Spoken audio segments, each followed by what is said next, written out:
আমরা ঠান্ডা মাথায় ভাবি না, ঠান্ডা মাথায় ভাবতে হবে, ধৈর্যশীল হতে হবে। ইন্নামা সাবরু ইনদা সাদামাতিল উলা। বিষ্ণু বলেছেন, বিপদের প্রথম ধাক্কায় যে সবর ধারণ করতে পারে সেই তো সবুর। এজন্য বিষ্ণু দোয়া করতেন, আল্লাহুম্মা জাআলনি সাবুরা, আল্লাহ আপনি আমাকে ধৈর্যশীল বানান।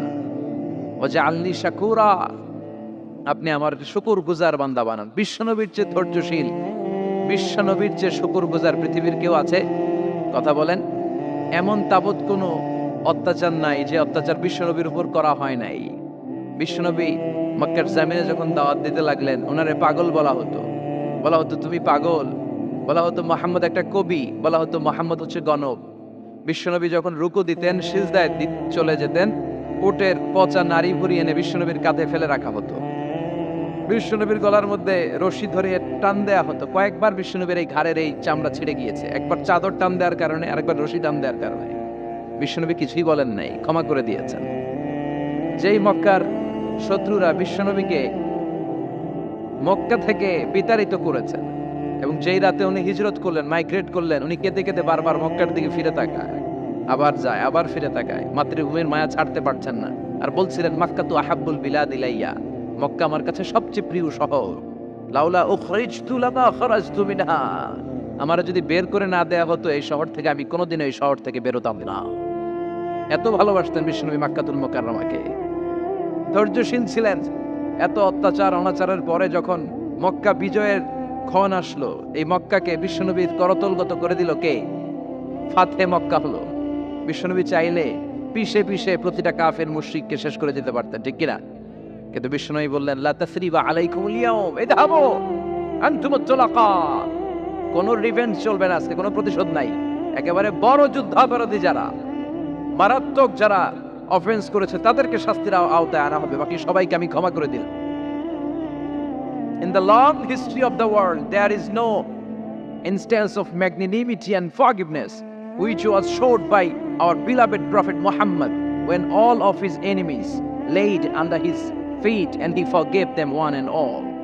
পৃথিবীর ইতিহাসে এরকম নজির কোথাও পাওয়া যায় না, যাকে এত অত্যাচার করে বিতাড়িত করা হয়েছে, নির্বাসন দেয়া হয়েছে, হিজরতে বাধ্য করা হয়েছে। তিনি যখন ওই শহরকে আবার বিজয় করলেন, কাউকে আঘাত করলেন না, আগুন জ্বালিয়ে শহরটাকে জ্বালিয়ে দিলেন না, ওদের বংশকে নির্বংশ করলেন না, বরং মুচকি হেসে উনি বললেন, যাও ক্ষমা করে দিলাম। কি ধৈর্যশীল ছিলেন। আবার দোয়াও করতেন, আল্লাহুম্মা জাআলনি সাবুরা, আল্লাহ আপনি আমার ধৈর্য বাড়ায় দেন। ওয়া জাআলনি শাকুরা, আপনি আমার শুকরগুজার বানান। ওয়া জাআলনি ফি আইনি সাগীরা, আল্লাহ আমার চোখে আপনি আমারে ছোট বানান। ওয়া ফি আয়ুনিন নাসি কাবীরা, আল্লাহ মানুষের চোখে আপনি আমারে বড় বানান। কি মানুষ ছিল, নিজের চোখে নিজে ছোট থাকতে চাইতেন। আমরা নিজের চোখে নিজের বড় মনে করি, এরকম ডাকাইত আছে না নাই? নিজেরাই নিজে মনে করে কত বড় সাহেব, লাট সাহেব। মান তাওয়াদা তারাফা, এটা হচ্ছে সুন্নাতুল্লাহি ফিল আরদ। মান তাওয়াদা তারাফা, যে নিচে নেমে থাকতে চায় আল্লাহ ওরা টেনে উপরে উঠা, আর যে খালি উঠতে চায়, হিংসা করে অহংকার করে উপরে ঠেলতে চায়, ওরা নিচে নামায় দেয় কে? সাইয়েদনা আদমকে আল্লাহ বললেন, আদম সাল্লিমা আলা উলাইকা নাফার লাম্মা খালাকাল্লাহু আদম ওয়া কানা তুলহু 60 যিরাআন, নিচে নেমে গেলে যে উপরে ওঠে, আর উপরে উঠতে চাইলে যে নিচে নামে। উদাহরণ দেখেন, আদম আলাইহিস সালামকে তৈরির পর আল্লাহ বললেন, আদম সাল্লিমা আলা উলাইকা নাফার, এই ফেরেশতাদের সালাম দাও। কি দাও? দাও, সালাম দাও। কোনো প্রশ্ন নাই, আল্লাহ সালাম দিব কেন? ফেরেশতারা আমারে দিব না কেন? আমি আগে দিব কেন? কথা আছে কোনো? যেই সালাম দিলেন, সালাম দেওয়ার সাথে সাথে ওনার মর্যাদা বাড়িয়ে দিল কে? এত মর্যাদা বাড়ালেন যে নূরের ফেরেশতারা মাটির আদমকে সেজদা দিতে বাধ্য হয়েছে। চিৎকার করে বলেন, ঠিক কিনা? তুমি মাটির আদমকে প্রথম সৃষ্টি করিয়া ঘোষণা করিয়া দিলে শ্রেষ্ঠ বলিয়া, তাই তো নূরের ফেরেশতা করে আদমকে সেজদা, সবার চেয়ে সম্মান দিলে মাটির আদমকে। আল্লাহু আল্লাহু পড়েন, আল্লাহু আল্লাহু তুমি জাল্লে জালালুহু, শেষ করা তো যায় না গে তোমার গুণগান। আল্লাহু আল্লাহু, সুবহানাল্লাহ পড়েন। কি সম্মান আল্লাহ বাড়াই দিলেন। আল্লাহ বললেন, আদম আজকে থেকে তুমি আশরাফুল মাখলুকা, তুমি খলিফাতুল্লাহ ফিল আরদ, তুমি পৃথিবীতে আমার খলিফা, ভাইস জেরেন্ট অফ আল্লাহ। আল্লাহর খলিফা, আল্লাহর আহকামগুলো পালনের জন্য ভাইস জেরেন্ট। চুরি করলে হাত কেটে দাও, কার আইন? এই কাজ আদম তুমি দুনিয়াতে যেয়ে করবা। জিনা করলে ডেথ পেনাল্টি, হেড অফ, শিরোচ্ছেদ করে দাও। কার আইন? খলিফা হিসেবে মানুষ এসে করবে। মানুষকে আল্লাহ আশরাফুল মাখলুকাত বানিয়ে দিলেন, নিচু হয়েছে বড় বানিয়ে দিলেন। আর শয়তানের অবস্থা কি? শয়তানকে আল্লাহ বললেন সেজদা দে আদমকে। শয়তান যুক্তি দাঁড় করিয়েছে, খালাকতাহু মিন তিন, খালাকতানি মিন নার ওয়া খালাকতাহু মিন তিন। আল্লাহ, আপনি আমারে বানাইছেন আগুন দিয়া। কি দিয়া? আগুনের ধর্ম উপরের দিকে ওঠে আর মাটির ধর্ম সে নিচে পড়ে থাকে, আমি কেন সেজদা দেব? শয়তানকে চিরকালের জন্য ইবলিস মালউন, অভিশপ্ত আর জাহান্নামী হিসেবে ঘোষণা দিয়ে দিল কে? এজন্য আপনি ছোট থাকতে চাইবেন, আপনারে বড় বানাবে কে? আর আপনি নিজে যদি বলেন আমি বড়, থাপ্পড় মেরে আপনারে নিচে নামাই দিবে কে?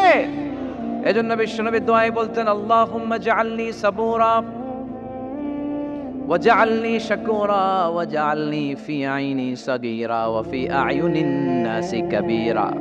ও আল্লাহ, আপনি আমারে ধৈর্যশীল বানান, আপনি আমারে শুকরগুজার বান্দা বানান, আমার চোখে আমারে আপনি ছোট বানান, মানুষের চোখে আপনি আমারে বড় বানান। সুবহানাল্লাহ পড়েন। এজন্য সবসময় শুকরগুজার থাকার চেষ্টা করতে হবে। রাজি আছেন তো? যে কোনো মুহূর্তে, যে কোনো পরিস্থিতিতে আমরা শুকরিয়া করব কার? চিল্লায় বলেন কার? আমরা যেন বেশি বেশি আল্লাহ তাআলার শুকরিয়া আদায় করতে পারি। আল্লাহ তুমি তৌফিক দাও। সবাই পড়ি আমিন। উত্তর চান্দোলা হিলফুল ফুজুল ইসলামী সংগঠনের উদ্যোগে আজকের এই তাফসীরুল কোরআনের প্রোগ্রাম। হিলফুল ফুজুল নামটা আমার বড্ড প্রিয়।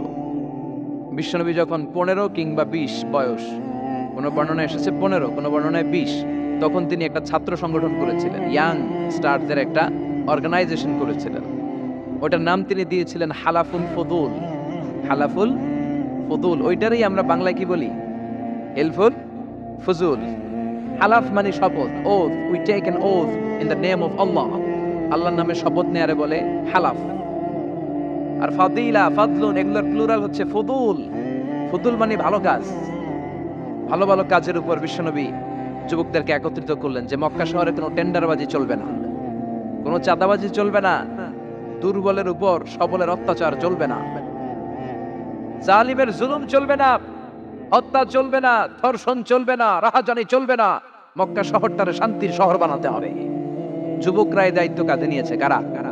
মুরব্বীরা না, যুবকরা। যুবকদের আছে প্রাণ ঢালা উচ্ছ্বাস, অনেক শক্তি। এজন্য যুবকদেরকে ভালো কাজে আসতে হবে। যুবকরা চাইলে এই দেশের চেহারা পাল্টে দিতে পারে। এদেশে যুবক ভোটার আছে কয়জন জানেন? নতুন করে যুবক ভোটার হয়েছে 2 কোটি। কয় কোটি? 2 কোটি না? Can you imagine that? কল্পনা করতে পারেন? They can change Bangladesh. They can change the face of Bangladesh. তারা 56,000 বর্গ মাইলের এই বাংলাদেশের চেহারা পাল্টে দিতে পারে। তাদের অনেক শক্তি। এজন্য যুবকদের এই শক্তি কাজে লাগাতে হবে। ফেন্সিডিল, গাঁজা, ইয়াবা, হিন্দি সিনেমা, এগুলোর পিছনে দৌড়ানো যাবে, পর্নোগ্রাফির পিছনে ছোটা যাবে। যুবক বয়সে ভয় করতে হবে কারে? চিল্লায় বলেন কাকে? আল্লাহ আমার যুবক ভাইদেরকে তুমি তৌফিক দাও। বিশ্বনবী হালাফুল ফুদুল তিনি গঠন করলেন মক্কাতুল মুকাররমাতে। পুরো মক্কা শহরটা শান্তির শহর হয়ে গেল। সুবহানাল্লাহ। আল্লাহ উত্তর চান্দোলা হিলফুল ফুজুল ইসলামী সংগঠনকে তুমি কবুল করো। আজকের প্রোগ্রামের সভাপতিত্ব করছেন আল্লামা অধ্যক্ষ গোলাম সরোয়ার সাইদি পীর সাহেব, আড়াইবাড়ি দরবার। আমার প্রিয় নানা ভাই আলোচনা করেছেন, বয়ান করেছেন। আল্লাহ নানা ভাইকে কবুল করো। নানা ভাইটা একটু ইয়াং হয়ে গেছে না? হ্যাঁ, অনেক জায়গায় লোকজন খুব বিভ্রান্তিতে পড়ে যায়। ঘটনা কি? আপনি নানা হইলেন কবে, নাতনি হইল কবে, আবার জামাই পেলেন কবে? আমারও বলা যে তুমি যে আমার নানা ভাই বানাইছো, আমি তো এর উত্তর দিতে দিতে কাম সারা। তো আল্লাহ আমার নানা ভাইকে তুমি কবুল করো। তিনি হকের কথা, কোরআনের কথা বলেন। পীর সাহেবদের মুখে এরকম হুঙ্কার দেখা যায় না। কথা কন। এরা থাকে খানকায়, এদের পেট থাকে বড়। সবার কথা বলছি না, বেশিরভাগ। কথা বলেন। এই ভণ্ডামি এই দেশে আছে না নাই? দোদেল বান্দা কালমা চোরে না পায় শ্মশান না পায় গোরে, দিন থাকিতে আয়রে পথে ছাইড়া দে ভণ্ডামি, ভণ্ডামি ভণ্ডামি ভণ্ডামি, ছাইড়া দে ভণ্ডামি। আছে না নাই? নামাজ কালাম পড়ে না, ইবলিশ শয়তানের নানা। আছে না? নামাজ নাই, রোজা নাই, নাচানাচি, নাচ গান, গোসল করে না, সারা বছরে করে একবার, ওই গোসলের পানি মুরিদরা খায় ফেলায়। আছে না নাই? নামাজ রোজা করে না, ইবলিশ শয়তানের নানা, ধর্মের একখান খুঁটি ধইরা কয়দিন করবা হয়রানি, ভণ্ডামি ভণ্ডামি ভণ্ডামি, ছাইড়া দে ভণ্ডামি। ঠিক কিনা?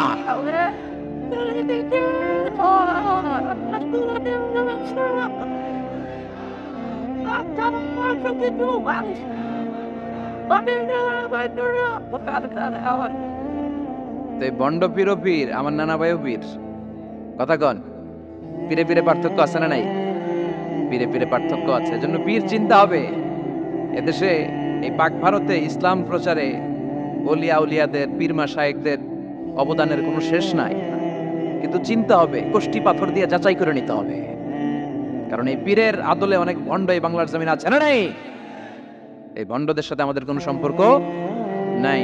ওনার দরবারে আলোচনা হয়, সাইদ কামালউদ্দিন জাফরি সাহেব যায়, আমরা যাই, দেশ বরেণ্য ওলামায়ে কেরামরা যায়, যারা হকের কথা বলে, যারা কোরআন সুন্নাহর আলোকে বলে, কোনো ভণ্ডামি নাই। যাবেন, প্রতি বছর যাবেন। এরপর ওই যে কেরাত সম্মেলন হবে না এবার 17ই ফেব্রুয়ারি, আমার প্রোগ্রাম যশোর। আমাকে অনেক বলেছিল থাকতে পারলে আমিও কোরআন নিয়ে কিছু কথা বলে আসতে পারতাম, শুনে আসতে পারতাম কারীদের তেলাওয়াত। যাবেন আপনারা, দাওয়াত করে দিলাম। আল্লাহ আজকে সভাপতিকে তুমি কবুল করো।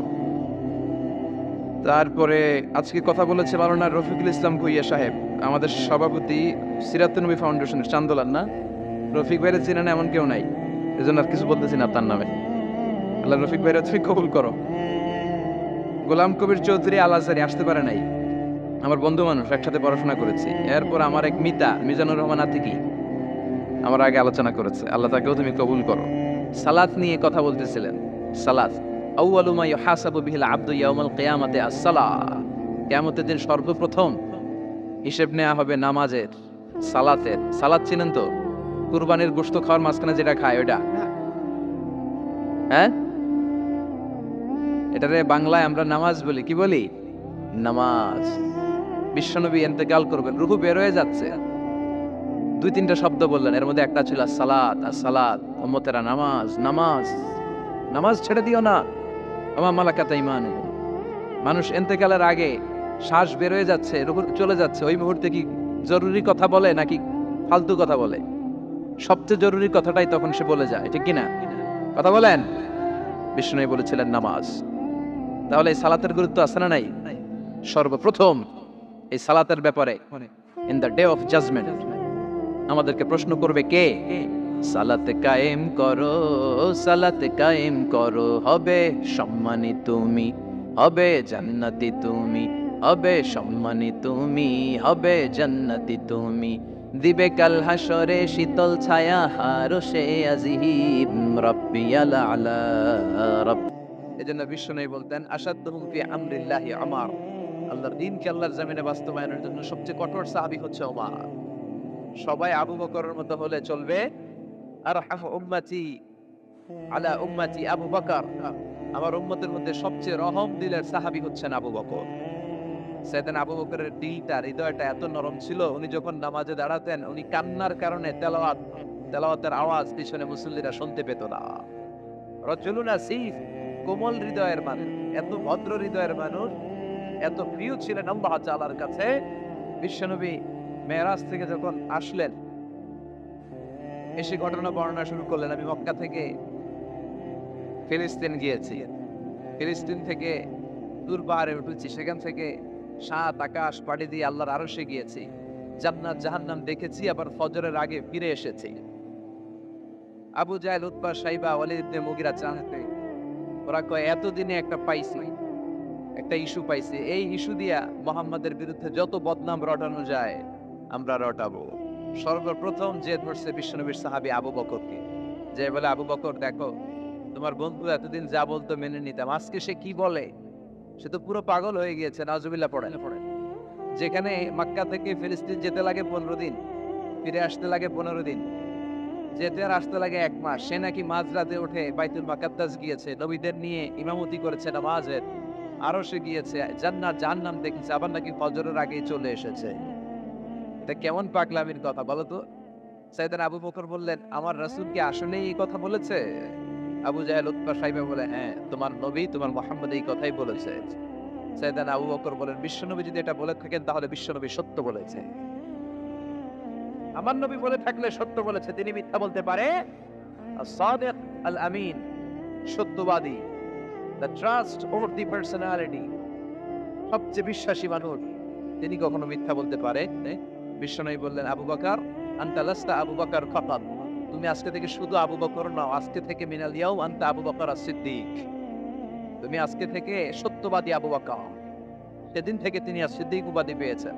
সিদ্দিক মানে যিনি সত্য গ্রহণে, সত্য প্রকাশে, সত্যের ব্যাপারে আপোষহীন। সুবহানাল্লাহ পড়েন। কিন্তু সাইয়েদনা আবু বকর ছিলেন তুমুল হৃদয়ের অধিকারী, তার বিপরীতে সাইয়েদনা ওমরে ফারুক ছিলেন শক্ত হৃদয়ের অধিকারী। এজন্য দুইটারই দরকার আছে, তাইলেই ব্যালেন্স হয়। সবাই নরম হইলেও চলবে না, আবার সবাই গরম হইলেও চলবে না, ঠিক কি না? দুইটার মাঝামাঝি থাকার দরকার আছে না নাই? এজন্য মারামারি করতে পারবেন, কিন্তু এটা করতে হবে ইসলামের পক্ষে। কথা বলেন। আল্লাহ বলে ফাদরিবু ফাওকাল আনাক, গাড়ের উপরে মারো, ওয়াদরিবু মিনহুম কুল্লা বানান, আর গিরায় গিরায় মারো। কোথায় মারতে হবে? গাড়ের উপরে আর গিরায় গিরায়। তবে এটা নিজেদের মধ্যে এই মারামারি করলে চলবে না। ইসলামকে প্রতিষ্ঠা করার জন্য, কালেমার বাণীকে সুউচ্চ করার জন্য যদি মারামারিরও প্রয়োজন হয়, আমরা মারামারি করতে রাজি আছি না? কোন একদিন এ দেশের আকাশে কালিমার পতাকা উড়বে, সেদিন সবাই খোদাই বিধান পে দুঃখ বেদনা ভুলবে। কোন একদিন এ দেশের আকাশে কালিমার পতাকা উড়বে, সেদিন সবাই খোদাই বিধান পে দুঃখ বেদনা ভুলবে, ঠিক কি না? এটা আমাদের স্বপ্ন। আমরা কালিমাকে বিজয়ের আসনে দেখতে চাই। আর মুমিনকে বিজয় দান করে কে? চিল্লায় বলেন কে? আল্লাহ বলেন, ওয়ালা তাহিনু ওয়ালা তাহজানু ওয়া আনতুমুল আ'লাউনা ইন কুনতুম মুমিনিন। চিন্তিত হয়ো না, দুশ্চিন্তা করো না, বিজয় তোমাদের হবেই যদি তোমরা মুমিন হও। তবে ঈমানটা হতে হবে পাক্কা ঈমান। কথা বলেন। এজন্য মারামারি করলেও এটা ইসলামের পক্ষে মারামারি করতে হবে, ইসলামের পক্ষে থাকলেই লাভ। কারণ ইসলামকে যে বিজয় দেয়া হবে এটার ঘোষণা দিয়েছে কে? ওরা চায় মুখের ফুৎকারে ইসলামের বাতিকে নিভিয়ে দিতে। আল্লাহ বলে, কিয়ামত পর্যন্ত আমি ইসলামের বাতিকে জ্বালিয়ে রাখবো। Up to the day of judgement ইসলামের আলো জ্বলতেই থাকবে, কেউ এটা থামাতে পারবে? দেখেন তিনি আজীবন ধরে ক্ষমতার চেয়ারে আসীন, তার ক্ষমতার চেয়ার কেউ কেড়ে নিতে পারবে না। কথা বলেন, কথা কানাকে। বিএনপির ক্ষমতার চেয়ার কেড়ে নেয় আওয়ামী লীগ, আওয়ামী লীগের ক্ষমতার চেয়ার কেড়ে নেয় বিএনপি, এগুলো আমরা দেখছি না? এখন অবশ্য লম্বা সময় ধরে বাংলাদেশ আওয়ামী লীগ ক্ষমতার চেয়ারে আছে। হয়তো কোনো কারণে আওয়ামী লীগের পর আবার নতুন কোন দল ক্ষমতায় আসতে পারে কি পারে না। এভাবে পৃথিবীর রদবদল হয়। আজীবনের জন্য কেউ ক্ষমতার চেয়ারে বসে থাকতে পারে একজন ছাড়া, তিনি কে? আল্লাহ। সেই যে ক্ষমতার চেয়ারে বসছে, কেউ আল্লাহর ক্ষমতার চেয়ার কেড়ে নিতে পারবে? চিল্লায় বলেন, পারবে? এই পৃথিবীতে যারা ক্ষমতায় আসে তাদের কারো ক্ষমতার মেয়াদ 5 বছর। এই যে বাংলাদেশ আওয়ামী লীগ নতুন করে ক্ষমতায় এলো, মেয়াদ কয় বছর? কথা বলেন। 5 বছর। কোন কোন দেশে 10 বছর। আল্লাহ যে ক্ষমতার চেয়ারে বসছে, আল্লাহর ক্ষমতার মেয়াদ কয় বছর? 20 বছর। কি কয়? হ্যাঁ, 50, 100 বছর। কয় বছর? আজীবন মেয়াদ। সুবহানাল্লাহ কইবেন না? হুয়াল আউয়ালু ওয়াল আখিরু ওয়াল যাহিরু ওয়াল বাতিন ওয়া হুয়া বিকুল্লি শাইইন আলীম। আল্লাহ বলে, আমি প্রথম, আমি শেষ, আমি গোপন, আমি প্রকাশ্য। আমি চিরকালের জন্য ক্ষমতার চেয়ারে বসেছি, কোনোদিন এই চেয়ার আমি ছাড়বো না, ঠিক কি না? উনি আজীবন ক্ষমতার মালিক, উনি শুরু থেকে আছেন, শেষ পর্যন্ত থাকবেন। সুবহানাল্লাহ পড়ে। আমার কথা কি বোঝা যাচ্ছে? বুঝতে পারতেছেন? পৃথিবীর অনেক দেশে আবার ডেমোক্রেটিক সিস্টেমে ভোটে জিতে ক্ষমতায় আসতে হয়। যেমন আমাদের দেশ ডেমোক্রেটিক কান্ট্রি, ভোট যার বেশি ক্ষমতা তার বেশি, ভোট পেয়ে ক্ষমতায় আসে। তো আল্লাহ তো ভোটে জিতে মনে হয় ক্ষমতায় আসছিল না, ভোট ছাড়া আসছে, কারচুপি করে আসছে আল্লাহ। হ্যাঁ, অনেক দেশে রাজতন্ত্র, মোনার্কি সিস্টেম, রাজার পোলা রাজা। আল্লাহর বাবা ছিল রাজা, এজন্য আল্লাহও রাজা। কথা বলেন। আল্লাহ বলেন, আপনি কোর্টে যেতে আমার ক্ষমতার চেয়ারে বসা লাগে নাই, আমার বাবা নাই, আমার ছেলে নাই, আমার কেউ নাই, আমি একাই সব ক্ষমতার মালিক, আমি চিরকালের জন্য এই ক্ষমতার চেয়ারে বসা। চিরকাল, আজীবন তিনি ক্ষমতার চেয়ারে থাকবেন। আবার অনেক সময় দেখা যায় ক্ষমতায় যেতে হলে অন্যান্য পার্টির সাথে কোয়ালিশনে যেতে হয়, শরিক বানাতে হয়। আল্লাহর ক্ষমতায় তো শরিক আছে না? আছে। আল্লাহ বলেন ওয়ালাম ইয়াকুল্লাহু শারীকুন ফিল মুলক, আমার ক্ষমতায় কোনো পার্টনার নাই, কোনো শরিক নাই, তোদের মতো আমি কারোর সাথে জোট করি নাই। জোট ছাড়া, শরিক ছাড়া, কোয়ালিশন ছাড়া আমি ক্ষমতার চেয়ারে বসা, আজীবন আমার ক্ষমতার নেই, কেউ আমার ক্ষমতার চেয়ার থেকে নামাতে পারবে না। পৃথিবীর অনেক দেশের এরকম নমুনা আমরা জানি, আন্দোলন করে সরকারকে ক্ষমতার চেয়ার থেকে নামানো হয়, আছে না নাই? গণ অভ্যুত্থান করে চেয়ার উল্টে দেওয়া হয়, মিলিটারি কু হয়, ক্ষমতার চেয়ারে আর থাকা যায় না।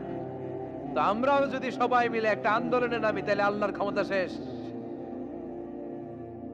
কি বলেন? আমরা 700 কোটি মানুষ, আমাদের সাথে পারবে আল্লাহ? 700 কোটি মানুষ আন্দোলন করলেও আল্লাহরে নামাতে পারবে না? বুঝে শুনে উত্তর দিয়ে। 700 কোটি কিন্তু পারবে? পারবে?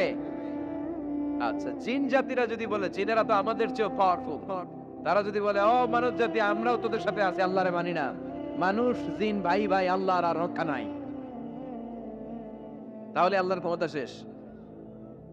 তাও না, কি বলে, এগুলো বলে কি? আচ্ছা, ফেরেশতারাও যদি বলে যে আমরাও আল্লাহর আর মানছি না, আমরা জিনেরা মানুষেরা 3 দলীয় জোট, 3 দলীয় জোট হলেও পারবে না। আল্লাহ বলে গোটা বিশ্বের সবাই মিলে যদি আমার বিরুদ্ধে আন্দোলনে লেগে যাস, আমার ক্ষমতার 1 ইঞ্চিও কমাতে পারবি না।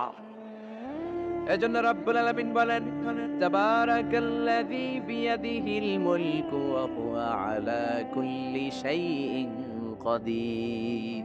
সুবহান সেই সত্তা যার হাতে ক্ষমতা, ক্ষমতা কার হাতে? ওয়া হুয়া আলা কুল্লি শাইইন কাদির, তিনি সব বিষয়ের উপর ক্ষমতাবান। তিনি কে? তিনি চাইলে পাহাড়কে দরিয়া করতে পারে, তিনি চাইলে দরিয়াকে পাহাড় করতে পারে, তিনি চাইলে ধনীকে গরিব করতে পারে, গরিবকে ধনী করতে পারে, তিনি চাইলে সম্মানিতরে অপমানিত করতে পারে, আবার চাইলে অপমানিতরে সম্মানিত করতে পারে। তিনি কে? ফাআলুন লিমা ইউরিদ, তিনি যা ইচ্ছা তাই করতে পারেন, তার কাছ থেকে জবাবদিহিতা করার কেউ নাই, তিনি সবার কাছে জবাবদিহি চায়। চিল্লায় কোন ঠিক কিনা? সে আল্লাহ বললেন সুবহান সত্তা যার হাতে ক্ষমতা, তিনি সব বিষয়ের উপর ক্ষমতাবান। এজন্য আমাদের মনে রাখতে হবে আমাদের কোনো ক্ষমতা নাই, ক্ষমতার মালিককে। আর কোনদিন বাগেরহাটের ভাইয়েরা, জনগণ সকল ক্ষমতার উৎস, এই কথা বলবেন? মনে থাকবে? তাহলে আওয়াজ করে বলেন তো, সকল ক্ষমতার উৎস কে? সবকিছু করতে পারে কে? সব ক্ষমতার মালিক আল্লাহ। অনেক কথা আল্লাহ 30 আয়াতে বললেন, কয়টা বলবো? কিছু দূর যে আল্লাহ বলা শুরু করলেন ওয়ালাকাদ যায়্যানাস সামাআদ দুনিয়া বিমাসাবিহা ওয়া জাআলনাহা রুজুমান লিশ-শায়াতিন। সুবহানাল্লাহ পড়েন। আল্লাহ বললেন আমি নিকটবর্তী আকাশটারে তারা দিয়ে, আলো দিয়ে, মোমবাতি দিয়ে আলোকিত করেছি। I have beautified the closer skies with light and candles. আমি তারা দিয়ে নিচের আকাশটাকে সুশোভিত করেছি।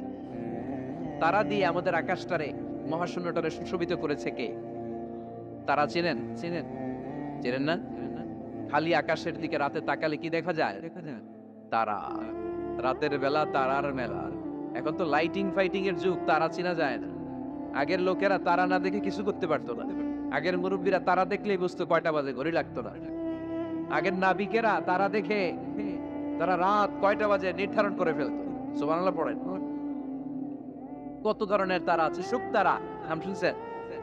ধ্রুব তারা শুনেছেন? সপ্তর্ষি মণ্ডল একটা আছে, অনেকে তারা চেনে না।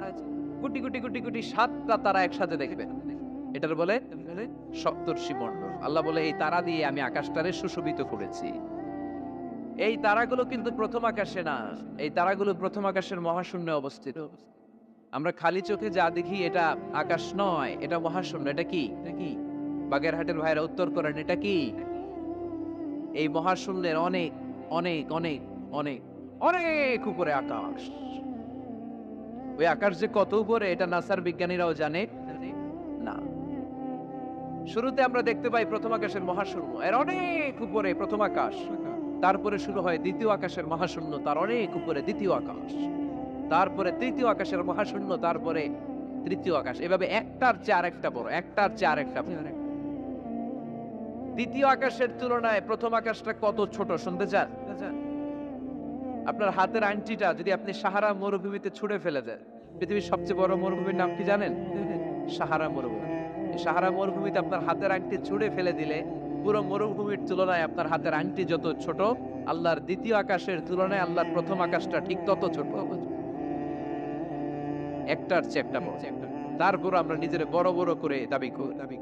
এই যে আজকের প্যান্ডেলে এত মানুষের সমারোহ হয়েছে, তাকালে মনে হয় না যে কত বিশাল জায়গা? কথা বলেন, বিশাল মনে হয় না?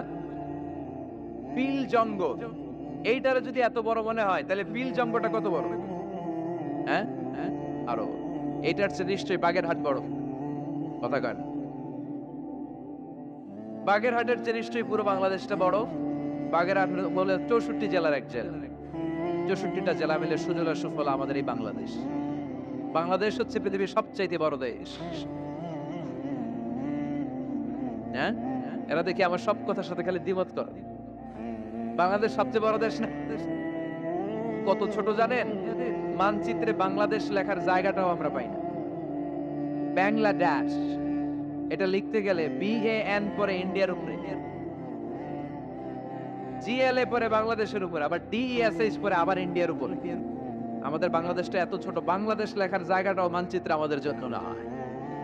এত ছোট দেশ, এত ছোট। ইন্ডিয়া প্রায় 20-25 গুণ বড় আমাদের চেয়ে। আমেরিকা, কানাডা শতগুণ বড়। রাশিয়া একটা দেশ আছে কয়েকশো গুণ বড়। এরকম 200টা বিশাল দেশ মিলে পৃথিবী, 200টা দেশ মিলে পৃথিবীর 30 ভাগ, বাকি 70 ভাগ শুধু পানি। বাকি 70 ভাগ কি? স্থল আর জল মিলে আমাদের পৃথিবী। তাহলে আজকের এই প্যান্ডেলের জায়গার তুলনায় পুরো পৃথিবীটা কত বড়? সুবহানাল্লাহ কইতে পারলেন না? তাহলে এই পৃথিবীটা আমাদের কাছে এখন পর্যন্ত যেটা আমরা আলোচনা করলাম বোঝা গেল অনেক বড়, এত বড় পৃথিবী। কিন্তু আমরা শুনতে পাই যে সূর্যটা আমরা দেখতে পাই দিনের বেলা, ওই সূর্যটা নাকি এই বিশাল পৃথিবীর চেয়ে 13 লক্ষ গুণ বড়। চিন্তা করতে পারেন? খালি তো মাথা নাড়াইতেছেন। আসলে কি আমরা চিন্তা করতে পারি? 13 লক্ষটা পৃথিবী সূর্যের মধ্যে রেখে দেওয়ার জায়গা করে দিয়েছে কে? 9,30,00,000 মাইল দূরে সূর্য 8 মিনিট 18 সেকেন্ড সময় নিয়ে নেয় আলো পৌঁছাতে। এত বিশাল সূর্য। তার মানে কি সূর্যটাই সবচেয়ে বড়? এর চেয়ে অনেক বড় বড় তারা আছে। সূর্যের পরে পৃথিবীর সবচেয়ে কাছের তারার নাম প্রক্সিমা সেন্ট্রাই। গুগল করলে দেখবে যে কত তারা। এরপরে Alpha Centauri A, Alpha Centauri B, এভাবে তারা শুরু। এটা ক্যারিনা, ব্যাটেলজিউস। যেই সূর্য পৃথিবীর চেয়ে 13 লক্ষ গুণ বড়, ব্যাটেলজিউস নামে একটা তারা আছে, ওই তারা সূর্যের চেয়ে 33 কোটি গুণ বড়। তার মানে কি ব্যাটেলজিউসই সবচেয়ে বড় তারা? এটা ছোট্ট সাইজের তারা। এইটার চেয়েও কত হাজার কোটি গুণ বড় তারা যে মহাশূন্যে আছে তার কোনো ইয়ত্তা আমাদের নাই। এরকম হাজার হাজার million trillion zillion billion octillion তারা মিলে আমাদের এই গ্যালাক্সিটা গঠিত। আমাদের গ্যালাক্সির নাম মিল্কি ওয়ে।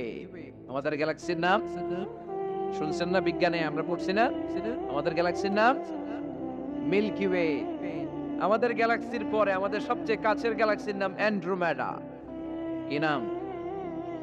আমাদের গ্যালাক্সি থেকে অ্যান্ড্রোমেডাতে পৌঁছতে 2.5 মিলিয়ন লাইট ইয়ার লেগে যাবে যদি লাইটের গতিতে আমরা ছুটি। 2.5 মিলিয়ন লাইট ইয়ার। 1 মিলিয়নে 10 লাখ, 2.5 মিলিয়নে 25 লক্ষ লাইট ইয়ার। এই পৃথিবীতে সবচেয়ে দ্রুতগামী যে জিনিসটার আবিষ্কার হয়েছে সেটার নাম আলো। সেটার নাম সবাই বলেন। আলো সবচেয়ে দ্রুত ছোটে। কত দ্রুত জানেন? 1 সেকেন্ডে 1,86,000 মাইল বেগে ছোটে। 1 ঘন্টায় না, 1 মিনিটে না, এক সেকেন্ডে ছোটে কত দূর? আরে 1 সেকেন্ড কইতে তো 2 সেকেন্ড লাগে। 1 সেকেন্ড এটা বলতে বলতে 2 সেকেন্ড লেগে যায়। কিন্তু 1 সেকেন্ডে নাকি সে 1,86,000 মাইল দূর চলে গেছে। এই আলোর গতি সম্পন্ন একটা রকেট যদি কেউ বানাতে পারে, যে রকেটটাও আলোর মতো সেকেন্ডে 1,86,000 মাইল বেগে ছুটবে, এরকম রকেট যদি বানানো যায়, তাহলে এই রকেট দিয়ে আমাদের গ্যালাক্সি থেকে আমাদের প্রতিবেশী গ্যালাক্সি অ্যান্ড্রোমেডাতে পৌঁছতে 25 লক্ষ বছর লেগে যাবে। সুবহানাল্লাহ, বাড়িতে যায় বলবেন সবাই, চিৎকার করে পড়েন আল্লাহু আকবার। সে আল্লাহ বললেন, ওয়ালাকাদ যায়্যানাস সামাআদ দুনিয়া বিমাসাবিহা ওয়া জাআলনাহা রুজুমান লিশ-শায়াতিন। আমি তোমাদের জন্য দুনিয়ার আকাশটারে সুন্দর সুন্দর তারা দিয়ে সুশোভিত করেছি। এরকম বিশাল বিশাল তারা, দেখতে তো মনে হয় ছোট্ট একটা ডটের মতো, না একটা ফোঁটার মতো মনে হয় না তারাগুলা? এত বিশাল বিশাল তারা মহাশূন্যে রেখেছে কে? চিল্লায় বলেন কে? এরপরে এই সূরার মাঝে মাঝে এসে আল্লাহ বললেন, হুয়াল্লাযী জাআলা লাকুমুল আরদা যালুলান ফামশু ফী মানাকিবিহা ওয়া কুলু মির রিজকি ওয়া ইলাইহিন নুশুর। আল্লাহ বলে, আমারে তোরা চিনিস না, চিনে নে, আমি হলাম এমন সত্তা, আমি তোমাদের জন্য জমিনটারে সমতল বানিয়ে দিয়েছি, তাই যেখানে মন চায় তোমরা সুন্দর করে হেঁটে হেঁটে যেতে পারো। তার মানে এই নয় যেখানে খুশি সেখানে যাবা, শেষকালে আমার দিকে ফিরে আসতে হবে, ঠিক কি না? মিনহা খালাকনাকুম ওয়া ফিহা নুঈদুকুম ওয়া মিনহা নুখরিজুকুম তারাতান উখরা। মাটি থেকে বানালাম, মাটির কবরে পাঠালাম, আবার মাটির কবর থেকে আমাদেরকে উঠায়া দিবে কে? আল্লাহ বললেন যালুলান, আমি জমিনকে বানিয়েছি সমতল। আরেক আয়াতে বললেন হুয়াল্লাযী জাআলা লাকুমুল আরদা ফিরাশা, আমি জমিনকে বানিয়েছি বিছানা। সমান সমান না হলে আজকের প্যান্ডেলে এত সুন্দর করে আপনারা বসতে পারতেন? কথা বলেন না। প্যান্ডেলের এদিকে উঁচা, এদিকে নিচা, এদিকে খাড়া, এদিকে তেড়া, এদিকে গর্ত, এদিকে ভাঙ্গা, এরকম হইলে আজকে প্যান্ডেলটা সমান হইতো? এই সমান করে দিছে কে? আমরা যখন বিমানে চড়ি, বিমানের জানলা দিয়ে নিচে তাকালে দেখা যায় আল্লাহ কেমন মনে হয় যে সবুজ কার্পেট বিছাই দিচ্ছে। সুবহানাল্লাহ করতে পারলেন না? আবার আল্লাহ বলে, সবুজ কার্পেট দেখে মনে করো না যে তোমরা বেঁচে গেলা, এই সবুজ কার্পেটের ভেতরে আগুন আছে না নাই? আমরা যে পৃথিবীর উপরে লাঙ্গল দিয়ে হাল চাষ করি, গাছ লাগাই, হেঁটে চলি, এই মাটিটার নিচে আগুন আছে। কি আছে? বিশ্বাস হয় নাকি আজগুবি কথা লাগে? রূপ কথা মনে হয় না? এই পৃথিবীর মাঝখানে আছে আগুন, জ্বলন্ত আগুন। আল্লাহ কোরআনে কসম কেটেছেন, ওয়াল বাহরিল মাসজুদ, ফুটন্ত টকবকে সাগরের পানির কসম। আমেরিকান নেভাল একাডেমির সায়েন্টিস্টরা তারা হিসাব মিলাতে পারে না, সাগরের পানি দেখি ঠান্ডা, কিন্তু আল্লাহ কয় ফুটন্ত টকবকে সাগরের পানির কসম। এই গরম আল্লাহ পাইলো কই? তারা ভাবলো নিশ্চয়ই ভিতরে গরম আছে, নাইলে গরম আসলো কোত্থেকে? দেখি তো কোরআনের কথা সত্য কিনা। তারা সব সময় কৌতূহলী।